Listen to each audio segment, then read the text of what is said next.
आज कक्षा 12 का इम्पोर्टेंट टॉपिक है उपसहसंयोजी यौगिक। बोर्ड एग्जाम में इससे 4 नंबर का क्वेश्चन आता है, 4 नंबर का हर साल आता है। तो कोऑर्डिनेशन कंपाउंड किसे कहते हैं? तो पहले एक फार्मूला लिख लेते हैं, K4Fe(CN6) ये लिखते हैं। कुछ चीज़ें इसमें समझ लेते हैं। जो चीज़ें पहले एक नियम जान लेते हैं, कोई भी रासायनिक सूत्र लिखते हैं तो पहले उसका धनावेश वाला भाग लिखते हैं, उसके बाद ऋणावेश वाला लिखते हैं। जैसे NaCl है तो Na के ऊपर प्लस चार्ज और Cl के ऊपर माइनस चार्ज, तो पहले Na लिखा जाता है, उसके बाद Cl लिखा जाता है। कहीं पर भी Cl Na नहीं लिखते हम। ये एक नियम है कि पहले जो है धनावेश को लिखते हैं, उसके बाद ऋणावेश को लिखते हैं। तो जाहिर सी बात है हमने इसको लिखा है, ये वाला जो पोर्शन है K4, इसके ऊपर प्लस चार्ज है और इसके ऊपर माइनस चार्ज है। तो ये चीज़ें पहले समझ लेते हैं। तो बड़े ब्रैकेट के अंदर जितनी चीज़ें दिख रही हैं, बड़े ब्रैकेट के अंदर जो चीज़ें दिख रही हैं, इसको हम बोलते हैं उपसहसंयोजी क्षेत्र। इसको क्या बोलते हैं? उपसहसंयोजी क्षेत्र। यानी बड़े ब्रैकेट के अंदर जितनी चीज़ें दिख रही हैं FeCN6, ये सब उपसहसंयोजी क्षेत्र होता है। इसके अलावा जो बच गया, K4 बच गया, इसको बोलते हैं सहसंयोजी क्षेत्र।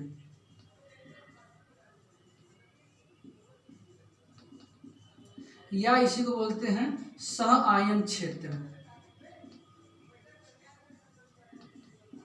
इसको बोलते हैं सह आयन क्षेत्र।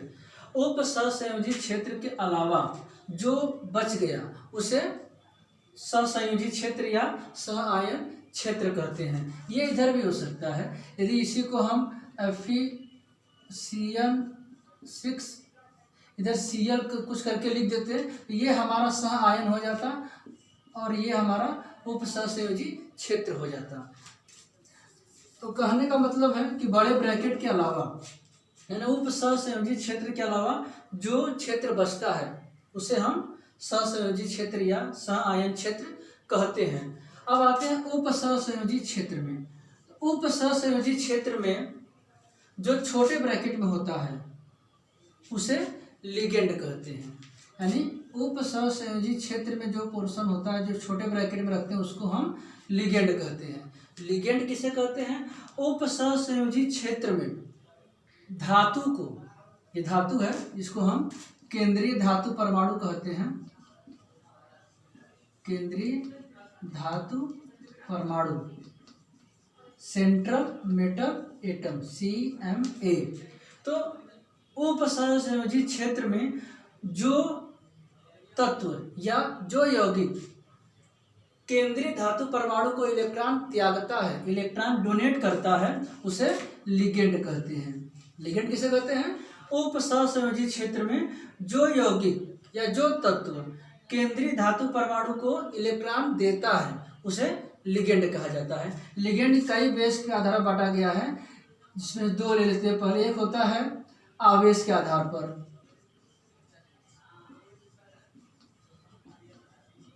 और दूसरा होता है संयोजकता के आधार पर।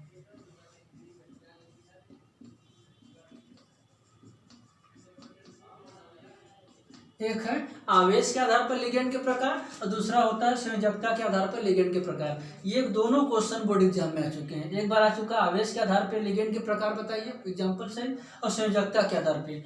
आवेश के आधार पे एक ऋणावेशी, धनावेशी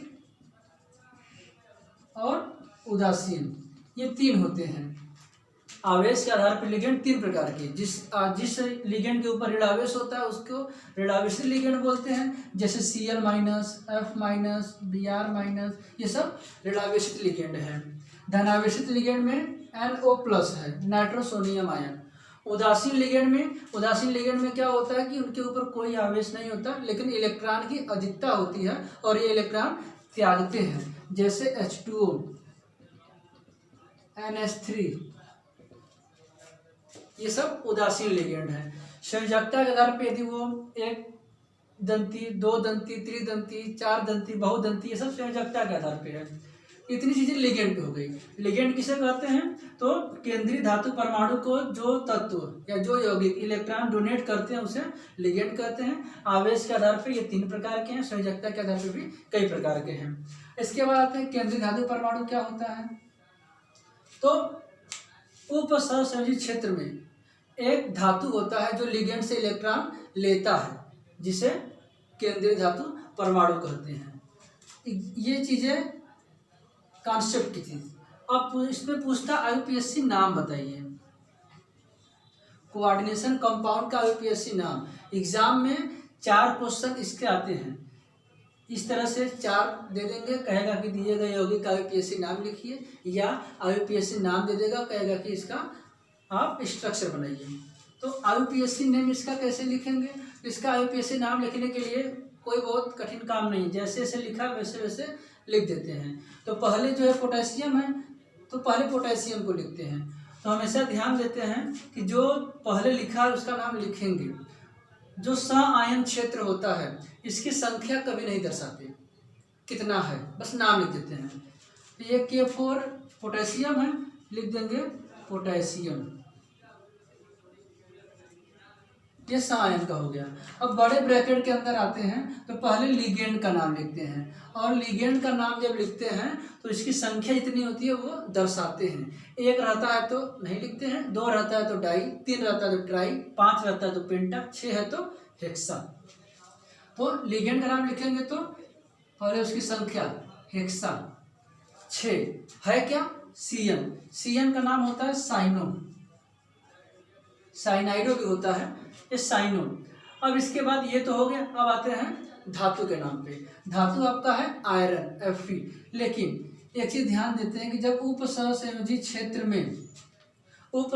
क्षेत्र में लिगेंड ऋणात्मक हो तो जो धातु होता है उसके नाम में 8 लिखते हैं, तो लिख देते हैं फेरेट। जहां धातु का नाम लिखते हैं उसके बाद ब्रैकेट बनाते हैं, उस ब्रैकेट में इसकी ऑक्सीकरण संख्या लिखते हैं। तो इस यौगिक में Fe की ऑक्सीकरण संख्या 642 सेकेंड रहेगी। ये आपका IUPAC नाम इसका हो गया। इसका फिर से देख लेते हैं IUPAC नाम। सह आयन का नाम लिख दिए, पहले हमारा यही है तो यही लिखेंगे। यदि यही चीज ये इधर होता ये होता तो पहले इसका नाम लिखते हैं, फिर सह आयन का नाम लिखते हैं।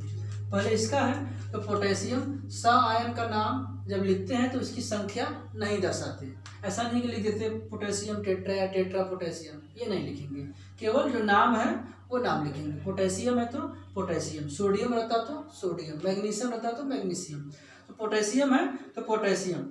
अब जब हम उपसहसंयोजी क्षेत्र में नाम लिखने के लिए आते हैं तो उसमें सबसे पहले लिगेंड का नाम लिखते हैं और लिगेंड की संख्या भी बताते हैं। यदि है तो यहाँ 6 है, 6 के लिए हेक्सा। 6 है क्या CN है, CN का होता है साइनो होता है, कहीं कहीं पर साइनाइडो भी लिखते हैं, तो साइनो। इसके बाद धातु पे आते हैं। धातु हमारा है Fe। तो एक नियम है कि यदि हमारा जो लिगेंड है ऋणात्मक है, CN के ऊपर माइनस चार्ज होता है, हमारा CN ऋणात्मक है तो जो धातु होता है उसके नाम के लास्ट में 8 लिखते हैं, तो इसका हो जाता है फेरेट। और इसका ऑक्सीकरण संख्या निकालते हैं तो इसमें ऑक्सीकरण संख्या Fe की 2 होती है। कैसे निकालते हैं वो भी देख लेते हैं। K4 FeCN6 है तो लिखेंगे 4 गुणे K की ऑक्सीकरण संख्या प्लस Fe की ऑक्सीकरण संख्या प्लस 6 गुणे CN की ऑक्सीकरण संख्या बराबर 0। पोटेशियम का +1 होता है, जितने भी क्षार धातु होते हैं उनकी ऑक्सीकरण संख्या +1 होती है। Fe का हमें मानना है x मान लिए, 6 गुणे CN का होता है -1 बराबर 0। तो +4 + x -6 = 0, x = +2। इसी को हम रोमन अंक में लिखते हैं। तो इस तरह से हम इसका IUPAC नाम लिखते हैं। नेक्स्ट वीडियो में और भी IUPAC नाम नियम के साथ बताएं।